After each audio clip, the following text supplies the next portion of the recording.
Michigan State University's Department of Psychiatry is launching a pilot program with a $15 million grant from the state of Michigan to help curb acts of violence and spare families from unthinkable trauma before it's too late.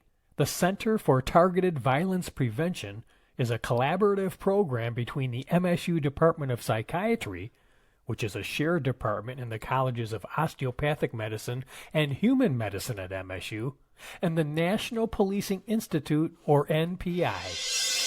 Dr. Elise Felino-Lai. I'm a trained child and adolescent psychiatrist. I trained at Michigan State undergrad and medical school and residency, just as an aside, so I'm a big alumni. I am the Associate Chair of Education in the MSU Department of Psychiatry. And most recently took over.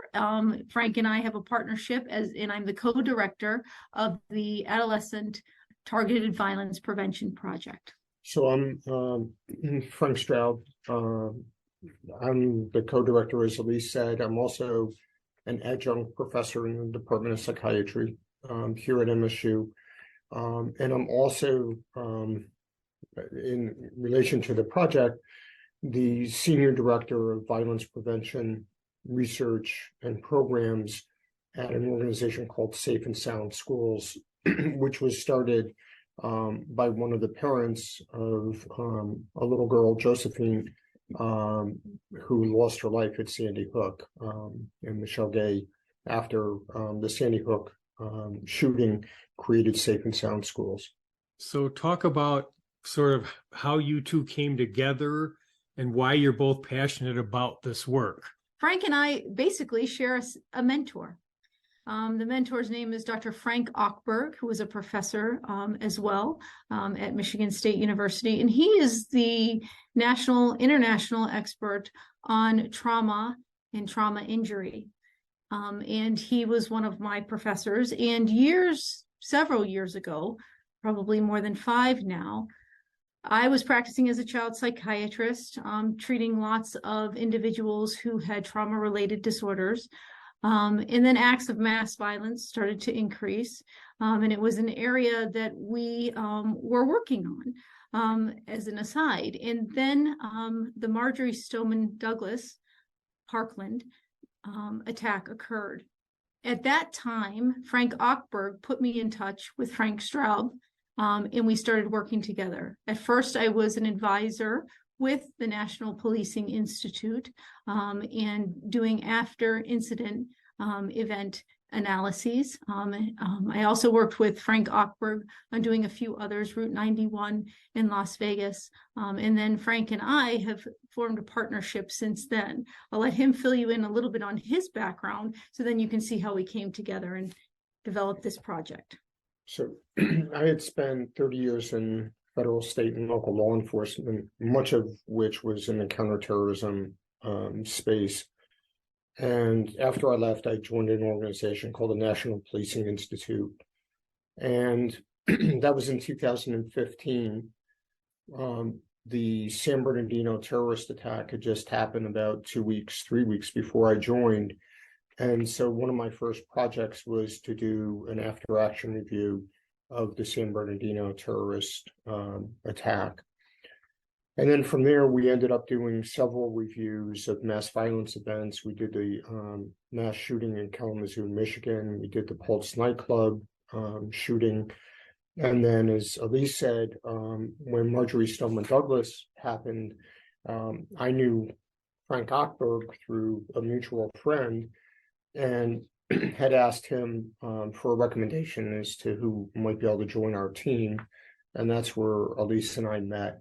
In addition to the after-action reviews, I also established in 2016 a national database that tracks both averted and completed school attacks. For many years, up until actually 2022, it was funded by the Department of Justice. And we have about 400 incidents in the database. The vast majority are averted, thank God. But we've done a number of published reports on that. And now that I'm leaving the Policing Institute and joining Safe and Sound in this project, we'll be bringing the Averted School Violence Database with us to this project, because we believe that learning the lessons from both averted attacks and completed attacks is really critical to informing the development of our project, the implementation of that project, particularly when we look at the averted cases, because there really is a lot of rich data there in terms of the persons that planned an attack, and they survive. Unfortunately, depending, I guess, on your perspective, most people that commit an attack are either killed by the police or commit suicide, although we are seeing more and more people that are, I would say, purposely staying alive. But certainly with averted attackers, even if they are arrested, many of them go on and live successful lives, pro-social lives afterwards. And so we were fortunate with the ASV database, is what we call it, to have had the opportunity to speak with individuals who had planned an attack and then for various reasons had not moved forward. So we think that information and continuing to gather that body of knowledge will be very important for the project that we're initiating. And what do you mean when you say averted case? So the target has to be a school or the person's in the school, and at some point that is stopped. So whether somebody discovers it online, about 90% of school shootings that don't happen are reported by peers, so other students, sometimes teachers, sometimes parents, but most often it is fellow students who see online activity, maybe see a notebook, a journal, maybe the potential shooter makes a statement to somebody, and then they report it.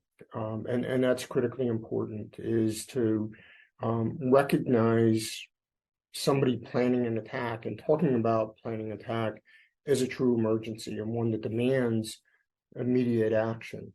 And so when we look at the averted attacks that we have in our database, as I said, about 90% of those are reported by bystanders, and that then leads to law enforcement action or school administrative action or parental action. Talk a bit about the Adolescent Targeted Violence Prevention Project. Sort of, how does the idea start? Where are you now? Kind of describe the mission and what you do, what you want people to know about it. So it all started from what Frank is talking about, in putting together experts in law enforcement, in education, and in mental health. A group of us gathered together and said, what can we do? What happens to these individuals? How do they get the help that they need? And what we found was they didn't. That after something was discovered, after it was discovered that someone was planning an attack, then what? And the schools would ask the questions, law enforcement and mental health. How do we continue to monitor these individuals? But not only that, if we're talking about children and adolescents, their brains are still developing. We have a chance there to change the trajectory of their lives. And if we have that ability, we should do something about it. So we believe that we can do that we can change the trajectory of children's lives, children and adolescents, by showing a different path, by mentorship. There's lots of research regarding mentorship, how having one positive adult in a child or adolescent's life can indeed, promote positive outcomes in that individual's lives. So what we have done is we developed the Adolescent Targeted Violence Prevention Project with a hub at Michigan State University. And we were asked by the Michigan Department of Education and funded by them to put 5 regional teams throughout the state of Michigan. Those regional teams, which we call intensive support teams, will contain a mentor and a case manager. From there, we will develop for these individuals who have been identified either through behavioral threat assessment teams in the school systems, through emergency rooms, through mental health agencies, through law enforcement. They'll be referred to us. We'll do an assessment.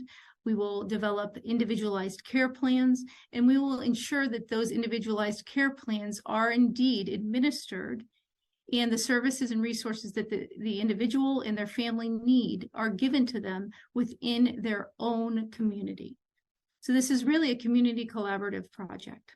We'll also be doing, community trainings and outreach and educational type seminars, those kind of things. And that'll add to, so one of the critical areas that we think is important for training is primary care physicians and associated medical providers, because really what we want to do is increase, if you will, individuals who can identify as early as possible an adolescent who is going down a path that is potentially leading them to engage in violence.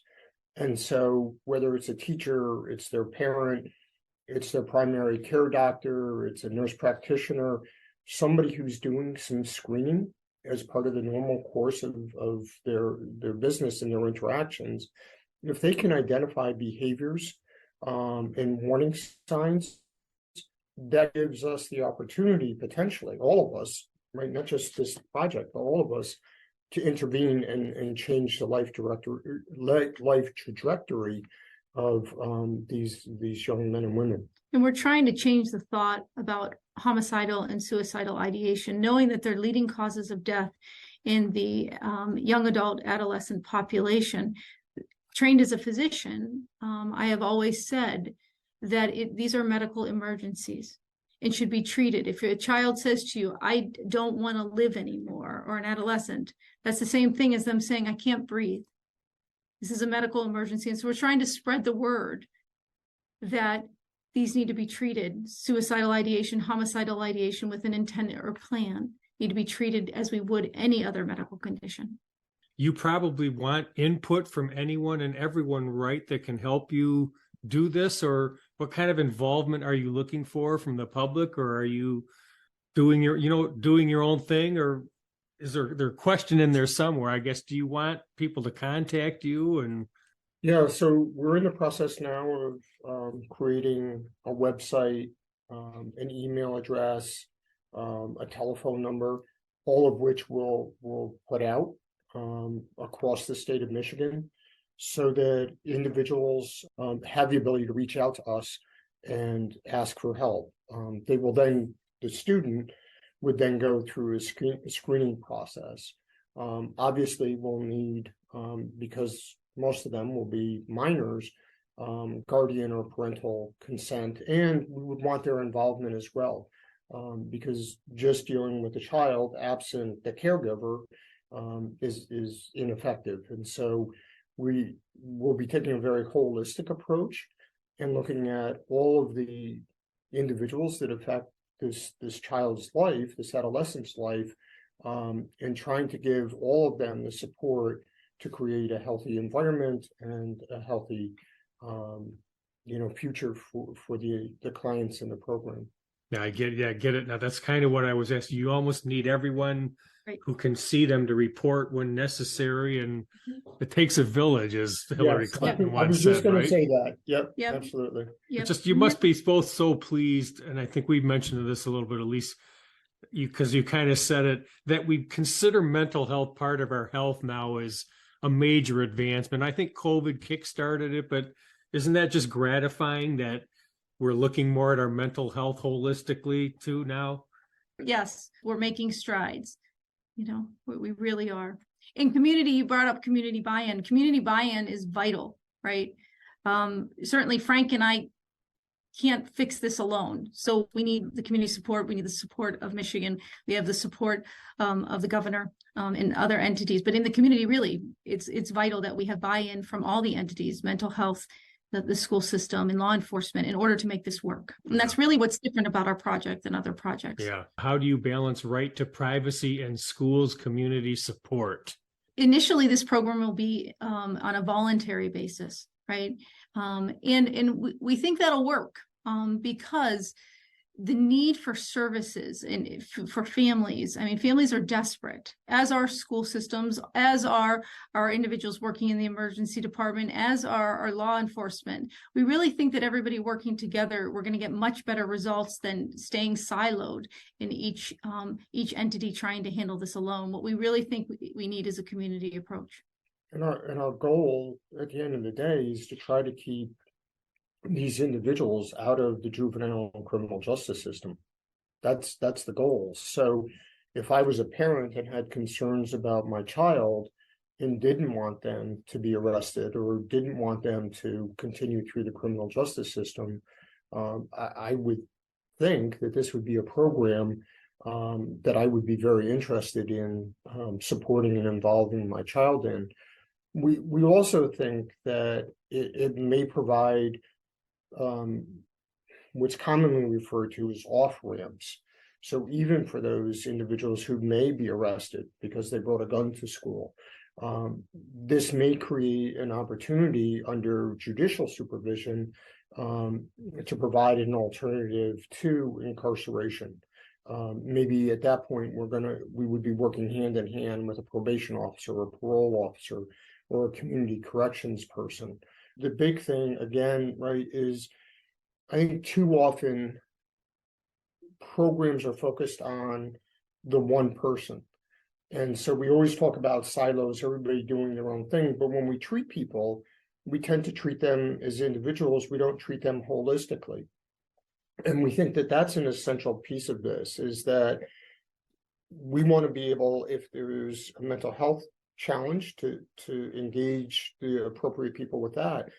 But it could be a medical situation. It could be that the family's living in poverty, or there's a substance abuse issue in the family, or there's a mental health issue with a caregiver, not necessarily the client that's come to our attention, but somebody else that's part of that critical ecosystem.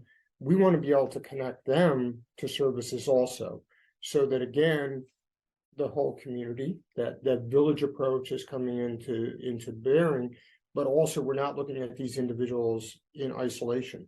And so if we're not dealing with the whole family structure, we're not necessarily setting that individual up for success. It sounds like with some of your comments, are you not quite up and running yet? Or like you said, the website is coming. Where is it all at right now? This is a 5-year project. We received the notification of the allocation in October. So we're building the project now. Our goal is to do something different.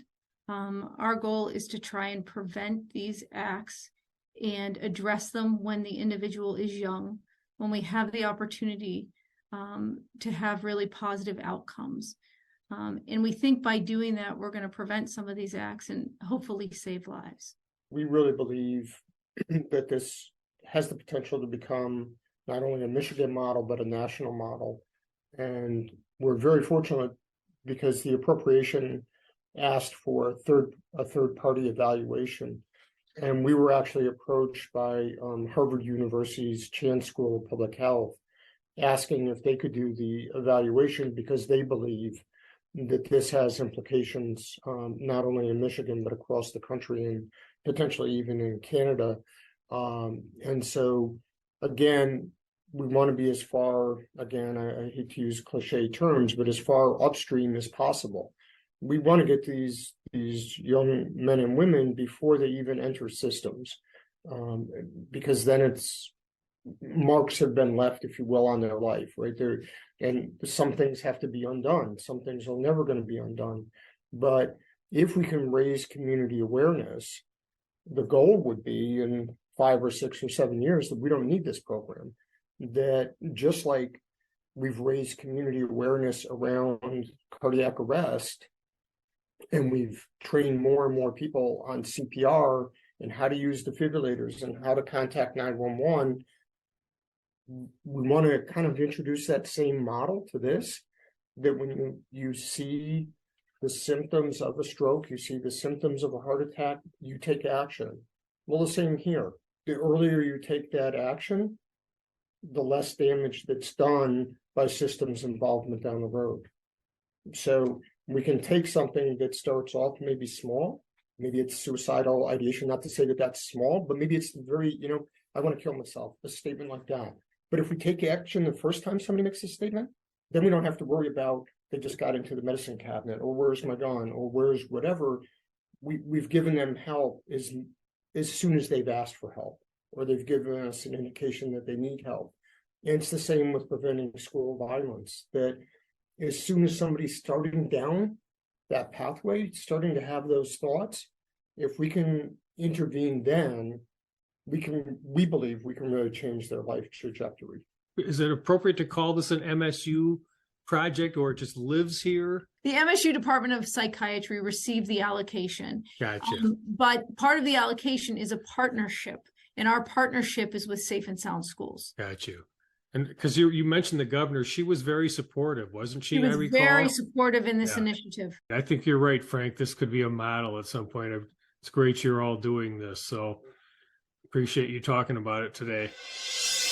On this episode of MSU Today, we've been talking about the Center for Targeted Violence Prevention and the Adolescent Targeted Violence Prevention Project at MSU. I'm Russ White, and this is MSU.